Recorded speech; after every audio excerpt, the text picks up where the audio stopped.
Hello students, and welcome to lecture number 12 in Dr. Lewis's course on European history 1500 to the present. Today, now that we have finished the Cold War, we'll be exploring the origins and development and the future of the European Union. Our lecture on European integration will be exploring the following four questions. Number 1, how did NATO policies influence European unity?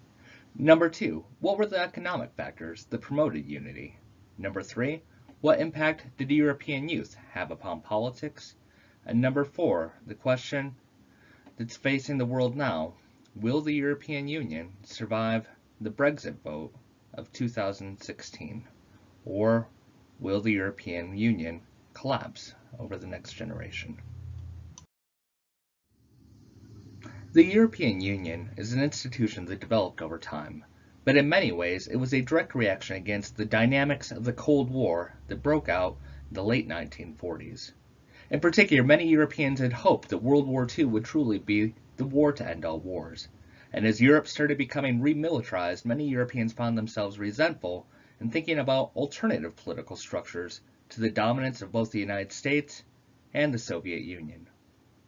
Still to this day, one of the organizations that's incredibly controversial in European politics is NATO, which stands for the North Atlantic Treaty Organization. Initially, NATO was created between 12 different member nations, including the United States, Canada, and 10 different nations of Western Europe. The goal of NATO was to deter any potential communist threats against the West that people believed would emanate out of the Soviet Union and Eastern Europe. In terms of American leadership, one of the main reasons why NATO was forged together was because the Americans had a very radical proposal for 1950, the idea of rearming West Germany. For many Europeans, this was a horrifying prospect. Just 5 years after World War II had ended, the idea that Germany would have a military once again. American leaders argued that a West German military under the leadership of a NATO Central Command could be trusted, and that West Germany was the front line of the Cold War and therefore needed to be highly militarized. Approximately 5 years after West Germany started rearming, the Soviet Union and other East European nations who had borne the brunt of German aggression during World War II finally reacted with the creation of their own military alliance called the Warsaw Pact. This 8-member nation-state collection was put together to deter any potential threats from the capitalist nations of Western Europe against the communist nations of Eastern Europe. Essentially, by the mid-1950s, Europe was split in half, the way it had been several times before in our lectures on European history. While the structures of the European Union have now spread across the European continent, the first attempts at European unity were solidly set in the industrial nations of Western Europe. In 1948, the Council of Europe was created, initially bringing together diplomats from major powers of Europe to talk about different challenges facing the peace of Europe, essentially a debating society to talk about different ideas with European politics. The main thing that the Council of Europe was charged with was to try and make sure that World War III never occurred on the European continent. In this process of debating ideas with each other, an economic analysis was very quickly formed that identified that Europeans had traditionally gone to war during the previous century primarily over competition concerning industrial products and different raw materials. To try and counter the possibility of a third world war ever erupting, different European nations came together in 1951 to form the European Coal and Steel Community. Initially, the ECSC was composed of France, Belgium, the Netherlands, Luxembourg, West Germany, and Italy. Essentially, these major nations starting to share together their coal deposits and their steel industries, which had been a source of economic competition for these different nations for generations. With the success of the European Coal and Steel Community, a step was taken further on March 17, 1957, to create what was called the European Economic Community. The EEC further integrated the industrial economies of these 6 nations and started talking more and more about the idea of an eventual political unity. The European Economic Community also set up 3 different European-wide structures that member nations were not forced to participate in, but could choose to participate in if they so wanted. Number 1, the European Commission acted as a sort of executive body of 9 different nations coming together to talk about some of the larger international challenges facing Europeans. Number 2, the European Parliament had representatives come from different member nations throughout Europe to discuss different laws and different strategies Europeans could take, particularly when it came to trade arrangements. And number 3, the European Court of Justice came together to try and solve any disputes between the member nations to make sure that any disputes and challenges would not lead to conflict, particularly making sure that no conflicts ever led to war. The goal of economic integration then was essentially to keep the peace between European powers who had spent the first half of the 20th century murdering each other off by the millions. By the year 1960, the European empires that had been forged during the 19th century had essentially crumbled apart, with former European colonies in Asia and Africa being granted independence, typically after prolonged wars against colonial rule. What this meant for Europeans was a reshifting of what it meant to be a European when it came to global politics. With the end of European empires, more and more Europeans started looking internally, arguing that Europeans needed to unite together to make themselves a third superpower to offset the dominance of the United States and the Soviet Union. The other major factor that influenced pressures towards European unity was a rejection of the nuclear dynamics of the Cold War. Europeans realized with the development of intercontinental ballistic missiles that if a nuclear war ever happened, that Europe would probably be the first target of both the United States and the Soviet Union. Rejecting this path towards ultimate destruction, Europeans started talking about creating their own political and military structures that would offset the dominance of both the US and the USSR. To begin this process, members of the European Economic Committee came together in the year 1969 at the Hague Summit to, number 1, talk about enlarging European Economic Community membership and expanding out the structures of these European institutions. Number 2, even though it took almost 35 more years before this happened, more discussions started occurring here in 1969 about the idea of creating a European currency. In the year 1973, these trends towards unity were accelerated when the United Kingdom of Great Britain became a member of the European Economic Community, along with Ireland and Denmark. For the fact that British people were often quite reluctant about the idea of what it meant to be members of Europe, Europe reformed the parliamentary institutions that they had created a couple of generations earlier, now allowing any European citizens who were members of the European Economic Community to hold direct elections to the European Parliament, essentially democratizing the institutions of Europe. As the 1980s pushed forward, members of the European Economic Community reached out to the peripheries of Europe, bringing in 3 different nations that had spent most of the 20th century as dictatorships: Greece, Spain, and Portugal. It's during this time that many European leaders started talking about the idea that perhaps someday the European Union would stretch all the way from the English Channel to the Ural Mountains of Russia, creating European-wide institutions that would include both the British and the Russians. Essentially the idea of creating a multinational United States of Europe. As an island nation and global superpower, Great Britain has always had a strange relationship when it comes to the European continent, sometimes not even really thinking of themselves as Europeans. This ambiguity and reluctance about European institutions manifested itself in British political culture during the mid-1980s under the leadership of Prime Minister Margaret Thatcher. At the Milan Summit in June of 1985, member nations of the European Economic Community started talking about revising the Rome Treaty and expanding out European membership to communist nations of Eastern Europe if they were willing to reform their economies.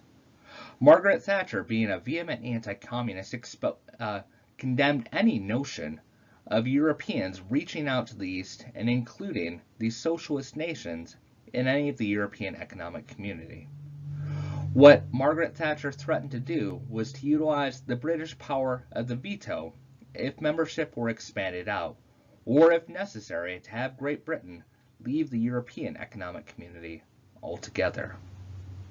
Despite the reluctance brought forward by Margaret Thatcher, leaders at the Milan Summit forged forward with a new treaty that, number one, removed all internal trade barriers between member nations of the European Economic Community, essentially now saying that you could not tax any goods that were going back and forth between member nations. Number two, it also brought forward new ideas about politics to forge common policies domestically when it came to national healthcare systems, free public education, industrial safety, protection of the environment, and different consumer standards to make sure that products that consumers were buying were of good quality and not any danger to their health. Members of the European Economic Committee also started talking more and more about the idea of bringing an end to membership in NATO. It was obvious to most by the year 1986 as Mikhail Gorbachev was going forward with his reform movements in Eastern Europe and the Soviet Union that perhaps NATO was an outdated institution historically, since communists no longer seemed to be a threat to Western Europe.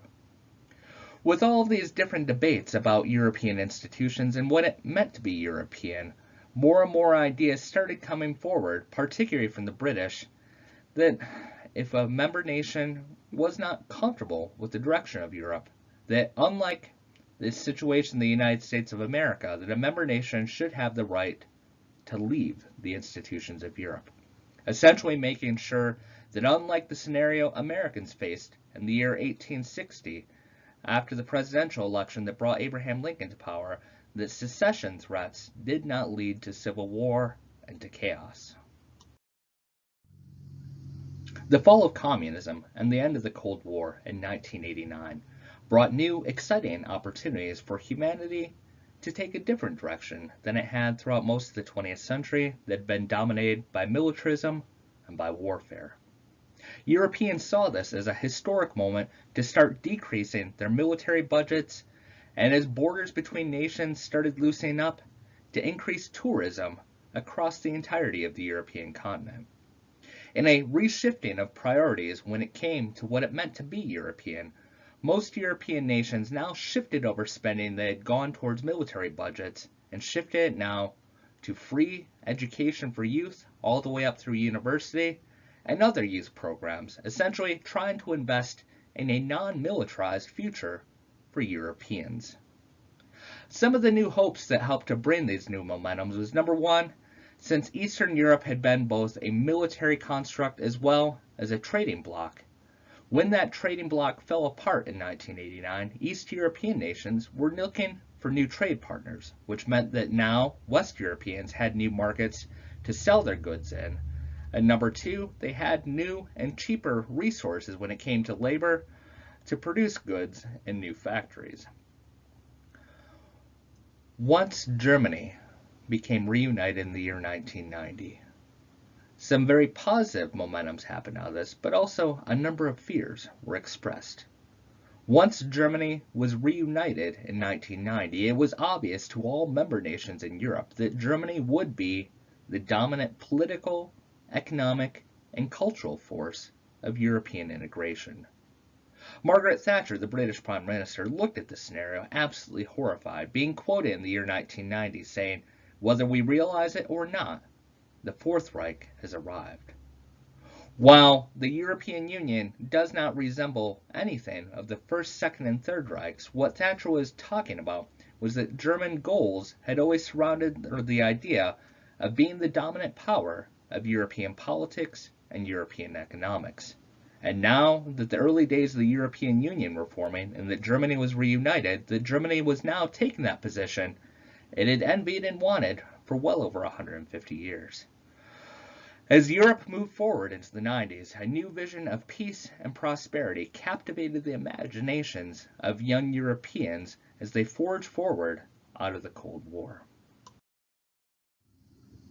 In the same month that we witnessed the destruction of the Soviet Union in our previous lecture, in this lecture we will see the birth of the European Union. December of 1991, members of the European Economic Community came together and signed the Maastricht Treaty that officially proclaimed the birth of the European Union as a new post-Cold War power structure, essentially trying to fill in any power vacuum that was going to be left behind by the decline of American and Soviet leadership in global politics.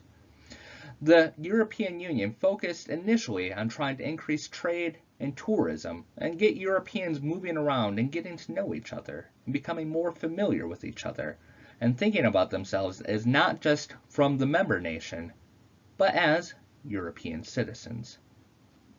Still to this day, people who are part of the European Union have a unique phenomenon when it comes to dual citizenship, which is one of the reasons why so many British people are hesitant about what it means to leave the European Union.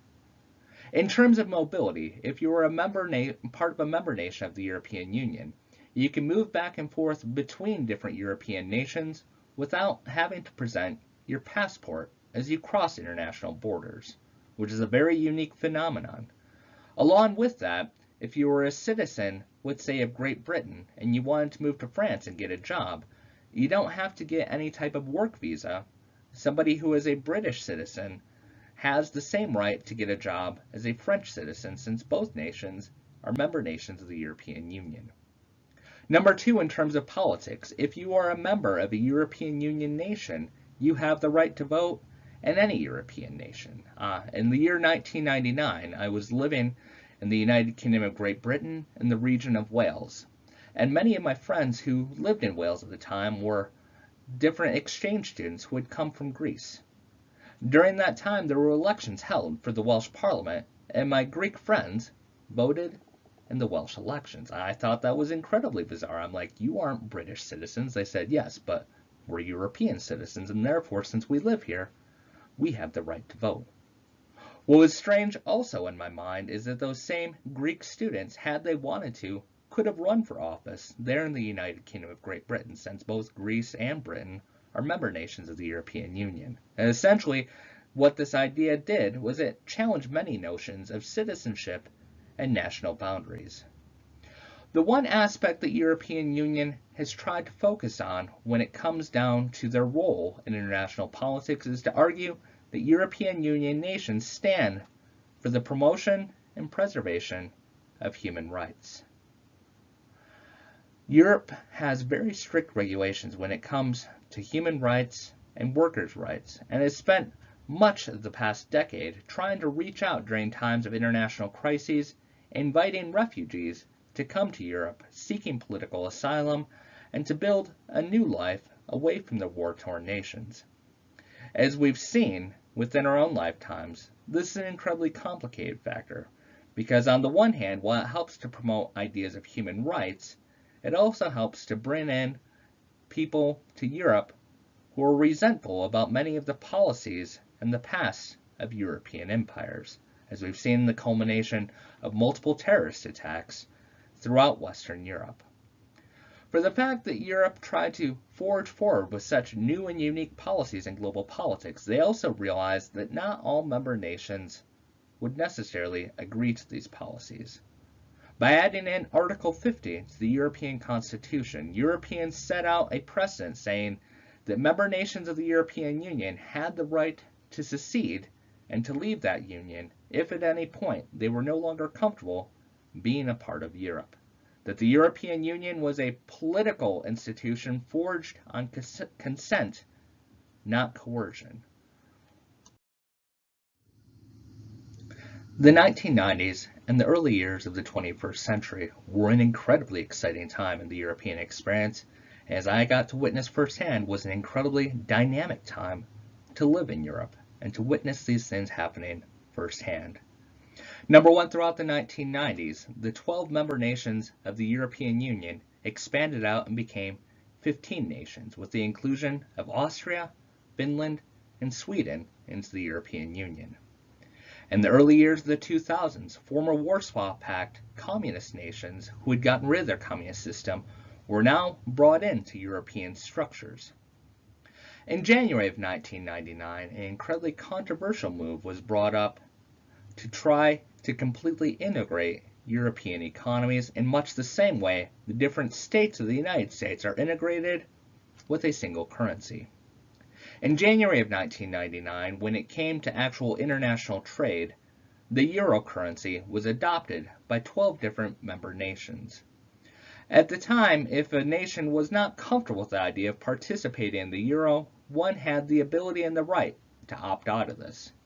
Great Britain, Sweden, and Denmark, for the fact that they had incredibly strong currencies, opted out of being part of the Eurozone, while the rest of the European Union now switched over to a currency that had been based in the strength and the value of the German Deutschmark, which throughout the 20th century, outside of a few weird points, let's say 1924 and the 1930s, the German mark has been one of the strongest international currencies in the world. Over the next couple of years before the full transition happened to the euro currency, when you would go into stores, let's say a Walmart or a grocery store, there would be two different prices on each product. One listing the price in the national currency that people were used to, and the other price being listed in euro. This now gave European citizens a couple of years to start adjusting to the idea of what the European currency would be like once it came into force. On January 1st, 2002, when I was traveling through the European nation of Austria, the euro note was finally introduced. These coins and these different bills,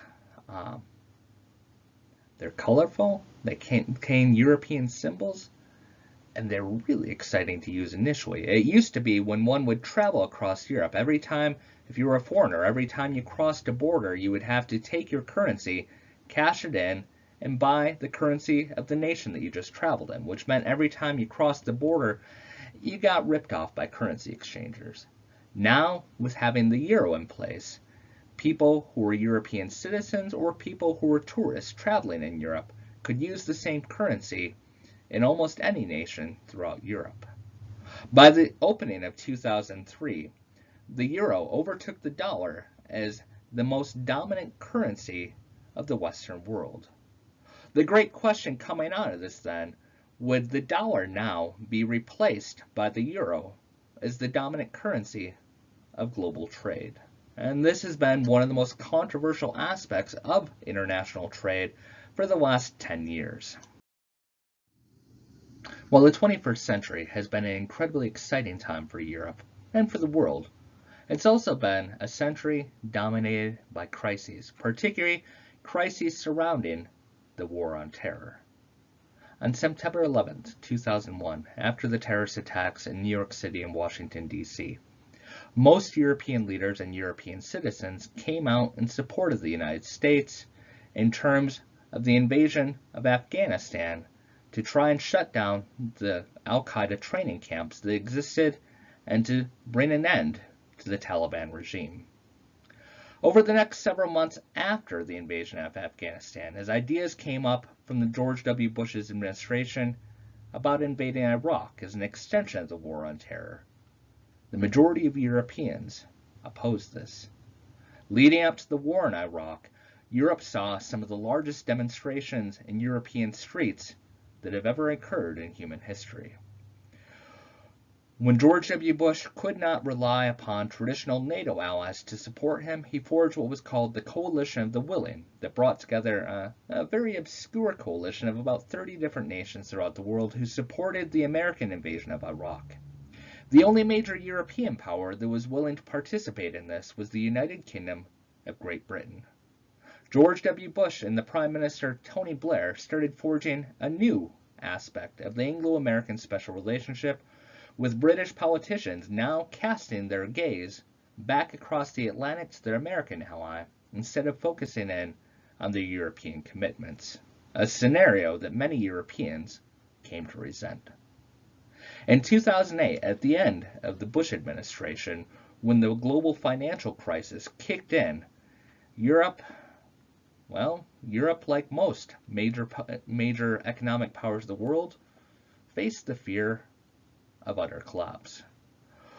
What helped to bail nations out who were members of the European Union was starting in 2009, Germany used its economic and industrial might to essentially bail out different European Union nations, particularly nations like Spain and Greece, where unemployment rates had gotten up to around 25 to 30%. What kept these nations from collapsing was essentially German investment. The controversial factor of this, though, is over the next couple of years, after bailing out these different European nations, Germany and a number of conservative leaders in Europe started pushing forward what they called austerity measures, essentially saying that different public services, particularly with education, healthcare, and unemployment benefits, needed to be scaled back in those nations who had received bailout money. And in places like Spain and Greece, young people took to the streets demonstrating, oftentimes throwing firebombs and causing riots to protest against the austerity measures that are still being implemented and debated throughout European Union nations today. One of the main things that has helped to challenge the very structures of the European Union, though, has been the recent civil war going on in Syria. In Syria, we have an incredibly complicated scenario where the Russian Federation government is supporting the official Syrian regime led by Assad, and that many of America's allies are supporting the rebels against Assad's regime. Regardless of which side is right or wrong, the reality is it's created a huge refugee crisis where millions of Syrian citizens are fleeing the nation and looking for different places throughout the world that will accept them so that they don't get caught up in the civil war. Forging forward in this scenario, the German Prime Minister Angela Merkel believed it was the role of Europeans, since they had been participating in elements of the civil war, to take care of the human dynamic of refugees. What this meant was different European Union nations were now stuck with quotas of the number of refugees they were supposed to take in to assist with the Syrian crisis. As refugees started arriving in the United Kingdom of Great Britain, it's not that British society, that the idea of diversity, international diversity, is new, and there are many people of Middle Eastern origin who live in Great Britain. But the idea of quotas and what it meant to be a European Union member became incredibly controversial in the year 2016. Based upon this, a campaign was launched in Great Britain, an incredibly controversial campaign that has come to be known as the Brexit campaign. What Brexit did is it took a referendum to the British people on whether or not they wanted to invoke Article 50 of the European Constitution and to have Britain leave Europe. Most people who were watching this vote at the time, including myself, I was living in London at the time of the Brexit vote, thought that the Brexit vote, while it might be close, that the British people would of course side with staying in Europe. And we were wrong. By a very slim majority, the British population voted for Britain to invoke Article 50 and to leave the European Union. The great crisis then for Europe at this time is, number one, can Europe survive as member nations decide to leave? Number two, the United Kingdom of Great Britain, since it's composed of England, Wales, Northern Ireland, and Scotland, not all people outside of England, in terms of majorities, supported leaving the European Union. In some place like Scotland, the vote when it came to Brexit is about 90% of Scots voted to stay in the European Union. But for the fact that the majority of English people who outnumber the Scottish had voted to leave the European Union, Scotland is now hypothetically going to be forced to leave a European institution that it still wants to be a part of. And even though the independence referendum of Scotland failed by a very slim vote in the year 2015, more and more Scots, since the Brexit vote, are talking about independence, breaking up the United Kingdom of Great Britain, to have Scotland rejoin the European Union as a member state. So what we see now in the 21st century is the first half of the 20th century saw Europeans fighting against each other, looking at disunity, primarily focusing in on nationalism and their own national concerns. And this led to the destruction of the European continent, several times over, and spending the second half of the 20th century focusing in on diminishing nationalism and promoting unity. Now the question is, in the 21st century, will the United Kingdom of Great Britain survive? And will Europe survive? And that is why I'm a historian. And I don't have a crystal ball, and I have no predictions. It's something that's up in the air, but something if you haven't been paying attention to, I'd recommend, as your instructor of European history, pay close attention to things going on in Europe and the United Kingdom, because what occurs there, as in a globalized society, will have impacts on the rest of the world. Thank you for your time and for your patience this semester. I hope you've enjoyed my lectures. We still have 2 more videos for you to watch in this course series from John Green when it comes down to the crash course in world history, 2 different videos about the phenomenon of globalization.